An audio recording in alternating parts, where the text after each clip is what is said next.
환율 이게 뭐죠? 1,505원입니다. 어찌된 일이죠? 2009년 리먼 때와 같은 환율을 보여주고 있어요. 이렇게 높았던 적이 IMF, 리먼, 그리고 지금 무슨 일이죠? 이렇게 되면은 금리를 올려야 될 텐데 우리나라만 유독 그래요. 통화가치 절하율 보면은 최근 한 달입니다. 우리나라 원화의 가치가 개떡락했습니다. 9%나 하락했어요. 아니 우리나라가 전쟁이 난 것도 아닌데 다른 나라들이랑 상황이 똑같습니다. 대만 여기도 기름 한 방울 안 나옵니다. 일본도 마찬가지고. 아니 일본은 3%밖에 안 빠졌는데 대만 7% 빠졌죠. 근데 우리나라 9% 빠졌어. 우리나라가 더 많이 빠졌어요. 어떻게 된 일이죠? 그러니까 제가 생각하기에는 추측인데 우리나라의 그 정치 리스크가 항복하지 않았나. 에르도안, 마두로, 후안페론, 룰라, 포퓰리즘 대통령이 집권하고 그 나라들이 어떻게 됐는지 한국도 그렇게 되는 거 아니야? 불안감에 빠져나가고 있는 게 아닌가 자본들이 라는 합리적인 추측을 해봐요. 빠른 시일 내에 정상화가 됐으면 좋겠습니다. 부동산 정상화를 매일같이 외치고 있지만 지금 환율 정상화 훨씬 더 시급합니다. 다 죽게 생겼습니다. 이러면은 재개발 재건축 진행이 될 수가 없어요. 이거 환율, 유가 그러면 당연히 분담금도 올라갈 거고 분담금이 올라가면은 재건축 재개발 올스톱 될 수밖에 없습니다. 누군가는 나 이 돈 없다. 나 3억이면 될 줄 알았는데 갑자기 4억, 5억을 내라고? 나 반대하겠다. 나 비대할 거야. 이런 사람들 생깁니다. 이거 우리 조합장이 잘못한 거 아니야? 조합장이 뭔가 해먹은 거 아니야? 이렇게 또 선동하는 사람들도 생겨. 그러면서 막 소송하고 난리도 아니야. 빠른 시일 내에 정상화가 됐으면 좋겠습니다. BTS 공연이 어떻고 리뷰를 지금 그럴 때가 아니야. 환율 보면은 그렇게 태평한 소리를 할 때가 아닙니다. 네, 뭐 검찰도 지금 폐지가 됐죠. 또 환율은 지금 1,500원을 뚫었죠. 엄청 심각한 상황입니다. 금융위기 때랑 똑같은 환율을 보여주고 있어요. 우리나라 이렇게 환율 높았던 게 단 3번이었습니다. IMF, 리먼, 그리고 지금 너무나 심각한 상황이지 않나. 제가 세종에 거주하고 있는데 참으로 심각합니다. 세종도. 유아를 모집을 하는데 미달이 떴어요. 여기 유치원이 되게 유명한 곳이에요. 세종가락 안에 드는 곳이야. 몇 년 전만 하더라도 입학이 하늘의 별 따기였어. 분위기가 순식간에 바뀌고 있습니다.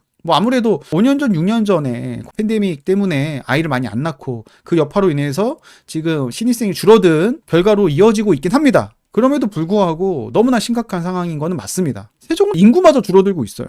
지금 아이도 안 낳고 있고 인구도 줄어들고 있고 세종은 10년 내내 유망주에 갇히는 듯한 느낌이 들고 있습니다. 아니 진짜 균형 발전의 상징이라는 것도 이런데 대체 무슨 균형 발전을 하려는 건지 도대체 모르겠습니다. 5특 3극 다 살리겠다는 거야. 이것만 봐도 결과는 뻔해 보이죠. 네, 여기저기 다 챙기려다 보면은 결국 하나도 제대로 못하고 이도저도 아닌 그림이 될 게 뻔합니다.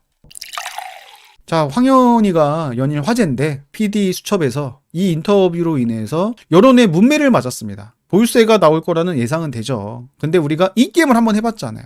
버티겠습니다. 이 한마디로 인해서 악플이 굉장히 많이 달렸어요. 무슨 잘못을 했는지. 정부 정책에 반대되는 행동을 한 게 사람들에게 있어서 좀 불편함을 줬던 것 같습니다. 근데 황현희 입장에서도 다주택자니까 감정이 실릴 수밖에 없어. 그동안 때려 맞았잖아. 문정부 트라우마 있잖아. 현재 정부에서도 다주택자 죽인다고 하니까 나를 죽인다고 하는데 감정이 안 실릴 수가 없다. 근데 전 국민이 보는 방송에서 그 감정 내비친 게 실수였던 거지. 그래서 바로 사과했던 거 보면은 본인도 아차차 했던 것 같아요. 본인이 용산에도 있고 성동구에도 있고 영등포에도 있다. 딱 이런 얘기 꺼내니까 공격의 대상 될 수밖에 없어요. 사람들이 배가 아파. 나는 무주택자인데. 나는 지금 전세 월세 떠돌고 다니는데 쟤는 저렇게 투기해서 엄청나게 자산을 불렸구나. 노력도 안 했는데 얼마나 배 아파. 이런 생각을 합니다. 그래서 저는 이런 말씀을 드리고 싶습니다. 행복을 나누면 배가 되고 슬픔을 나누면 반이 된다지만 절대 그렇지 않습니다. 현실은 행복을 나누면 질투가 되고 슬픔을 나누면 약점이 됩니다. 여유가 없는 사람한테 내가 행복을 나누면 질투가 돼. 슬픔을 나누면 약점이 돼. 나보다 훨씬 더 여유가 있는 사람, 나보다 훨씬 더 부자인 사람, 그런 사람에게는 행복을 나눠도 됩니다. 그럼 응원을 받아. 근데 그렇지 않고서는 절대 본인의 행복, 자랑하면 안 됩니다. 젖은 낙엽 정신을 또 한 번 강조를 드립니다. 명심을 해야 됩니다. 진짜. 저는 이거 기사 보고 정말 깜짝 놀랐습니다. 여기가 어딘가요, 진짜? 여기 북한인가요? 도대체 여기가 어딘가요? 옆자리 동료가 부모 돈으로 집을 샀대요. 최대 40억 포상금에 제보 본물. 서로 감시하는 사이잖아요, 지금. 내가 집 샀다는 이야기도 하면 안 돼. 이제는 저 사람 무슨 돈으로 집을 샀지? 대출도 안 나온다는데 신고부터 하고 보자. 서로 못 믿는 사회. 북한이 이러는 거예요. 여러분 주변이 효도한다면서 부모님한테 집 사주고 차 사주고 이러한 것도 말하면 안 됩니다. 이것도 다 탈세야. 다 신고해야 돼. 효도하는 것도 다 탈세라니까. 증여세 신고 안 하고 효도 차원에서 사주기도 하고 용돈도 많이 드리기도 하고 집을 사주기도 하고 대출을 갚아드리기도 합니다. 사회 통령상 그렇게 많이 해. 근데 그거 다 탈세예요. 증여세 신고하고 세금 다 납부하고 해야 됩니다. 근데 그렇게 하는 사람 많이 없어. 그래서 부모님한테 효도했다라고 하면은 여러분들 신고하시면 됩니다. 이게 나랍니까? 앞으로 나올 전세 구멍은 이제 없습니다. 토호제, 실거주 의무가 있습니다. 청약, 거주 의무가 있죠. 주담대, 주택담보대출을 받으면은 전입을 무조건 해야 됩니다. 빌라마저 신통 되면은 토호제, 실거주 의무가 있습니다. 또 취득세 중과로 인해서 다주택자들이 집을 살 수가 없고 집을 못 사니까는 전월세 매물이 없습니다. 전세 멸종, 이러한 실거주 강화 정책으로 인해서 전세가 나올 구멍이 다 사라지고 있습니다. 그래서 KB, 은행에서 전세 상승 전망이 점점 올라가고 있습니다. 또 전세 수급 지수 100 이상이면은 공급이 부족하다. 현재 160, 180을 향해 가고 있습니다. 이 수치는 2020년 임대차법이 나왔을 때 그 수치랑 맞먹습니다. 임대차법이라는 거는 되게 큰 이벤트가 발생했는데 지금은 이러한 이벤트도 발생한 게 없어요. 슬금슬금 올라가더니 임대차법이랑 같은 수급 지수가 나왔습니다. 더 올라가게 생겼어요. 신축 공급도 없어요. 무주택자들은 정말 위기감을 세게 가져야 돼. 집을 사야 돼. 너무 올랐는데요. 이거를 주고는 나는 못 사요. 이렇게 생각을 하는데 본인이 과거에 그 가격에 사로잡혀가지고 한 발자국도 나아가질 못하는 겁니다. 이렇게 우상향하는데 이걸 모르는 거야. 이 과거 가격에 갇혀가지고 이걸 모르는 거야. 이거를. 하루라도 빨리 사는 게 좋습니다. 자, 이제 월세가 예전에는 임대료가 싼 나라였는데 싸다고 생각이 안 들어요 이제. 그렇죠. 우리나라가 소득 대비 임대료가 싼 나라로 유명했습니다. 그런데 월세가 요즘에 너무 가파르게 올라가고 있어요. 월급받아 36%는 월세로 낸다. 강북구입니다. 하나폴이나 미아 입주장입니다. 마피가 1억에 나오고 있거든요. 근데 전월세는 정말 없어요. 월세 같은 경우는 5천에 300이 나옵니다. 그냥 아가리 국가로 던진 거 아니에요? 간혹 나오는 그런 매물 가지고 너무 선동하는 거 아닙니까? 아닙니다. 1월에 5천에 270까지 거래가 됐습니다. 그러니까 5천에 300이 무리가 되는 금액이 아니야. 1월에 270에 거래가 됐고 현재 시세는 290에서 300이야. 아니 강북구 미아리도 월세가 300이라니까? 월급의 100%를 다 내야 돼. 정말 심각한 상황이라고 볼 수밖에 없습니다. 더 올라가게 생겼죠. 월세, 전세 나올 구멍이 있습니까? 나올 구멍이 없어요. 신축 공급 다 틀어막았죠. 다주택자 완전히 몰살시키고 있죠. 큰일 났습니다. 어떻게 이거를 해결해야 될지 현재 정부는 답이 없어요. 다주택자만 때려잡으면 된다. 이런 식으로 끌고 가고 있는데 지금 전월세 대책은 나온 게 하나도 없습니다. 전월세 난이 이제 여기저기 터지게 될 겁니다. 너무나 힘든 시기를 보내게 될 겁니다. 아파트 가격이 올라간다고 해서 내 삶이 크게 변하지 않아요. 그냥 배 아픈 거 정도야. 무주택자 입장에서는. 근데 전월세 가격이 올라가면은 생존의 문제야. 그때부터는. 과거에 전월세가 떡상해가지고 정말로 비극적인 사건이 일어나기도 했어요. 이게 정말 심각한 거예요. 임대차 갱신권 2번으로 늘리는 거 아니야 라는 정말 무서운 말씀을 해주셨는데 충분히 가능성이 있습니다. 현재 정부는 큰 그림을 보지 못하고 단기적인 처방만 하기 때문에 임대차법 강화를 할 가능성이 매우 높죠. 미래를 보고 정책을 풀어간다고 하면은 공급을 해야겠죠. 규제를 풀고. 근데 포기는 하겠습니까? 안 합니다. 그냥 단기적인 처방만 하고 부작용만 속출하는 그러한 정책을 쏟아낼 게 분명합니다. 뭐 한두 번 겪은 것도 아니고. 서울특별시장 민주당 경선 토론회 오세훈 일부 사업 투입 비용과 무관하게 백지화 필요한가라는 질문에 모두 동그라미를 드는 모습입니다. 혹시 신통은 아니겠죠? 아니겠지 설마. 한강택시겠지. 아니면 뭐 종묘 주변에 용적률 올리는 거를 반대한다. 그걸 백지하겠다라는 거겠죠. 이재명 대통령이 다시 키보드 워리어 복귀했습니다. 3월 1일 끝으로 한동안 조용했는데 3월 17일 16일 만에 다시 키보드를 잡았습니다. 국민들이랑 키보드 배틀을 하고 있습니다. 어마무시합니다. 인플루언서입니다. 3월 1일 집을 팔고 사는 것은 개인의 자유지만 그것이 이익이나 손실이 되게 할지는 정부가 정합니다. 어떻게 정하죠? 정부가 가격을 정해줍니까? 그게 시장가가 되는 거예요. 너무나 놀라운 이야기를 하고 있습니다. 시장 경제 상식에 전혀 맞지 않는 대단한 이야기를 하고 있습니다. 돈이 되니까 살지도 않은 집을 사 모으는 것입니다. 지금 현실을 제대로 파악하고 있지 않습니다. 다들 집을 팔고 있습니다. 다주택자는 계속 줄어들고 있어요. 2021년 정점을 찍고 계속 줄어들고 있습니다. 현실을 파악하고 있지 않습니다. 다주택자 할 수가 없어요. 취득세 중과인데 어떻게 집을 사 모읍니까? 빌라도 사 모을 수 없어요. 126% 때문에 사 모을 수가 없어요. 지금 규제가 엄청나게 촘촘하게 거미줄처럼 엮여 있습니다. 할 수가 없어요. 근데 지금 무슨 소리를 하는 건지 도대체 모르겠습니다. 그리고 16일 만에 다시 키보드를 엄청나게 두드리고 있는데 부동산 투기 자금으로 쓰려고 부동산 구입 자금 대출을 하지 않으려는 금융기관에서 사업 자금이라 속이고 대출 받아가지고 부동산 구입용으로 쓰면은 사기죄로 형사처벌됩니다. 그러니까 사업자 대출로 집 산 사람들, 너희들 전과자 될 수 있어, 감옥 갈 수 있어, 지금 그 얘기를 하고 있습니다. 그러니까 사업자 대출은 사업으로만 사용을 해야 되는데 집을 샀으니까 너는 법을 어겼다, 몽둥이로 너를 다스리겠다. 그러면 사업자 대출로 주식을 산 사람들은 그 사람들도 사업자 대출로 사업을 한 게 아니라 주식을 샀으니까 똑같은 잣대로 형사처벌해야 되는 거 아니겠습니까? 근데 유독 부동산만 부동산만 때려잡습니다. 부동산을 굉장히 악마화하는 여실하게 드러납니다. 사업자 대출로 집 산 사람이 그렇게 많나? 사업자 대출이 일단 기본적으로 금리가 굉장히 높아요. 주담대는 한 4% 정도, 사업자 대출은 그보다 높은 5에서 6%예요.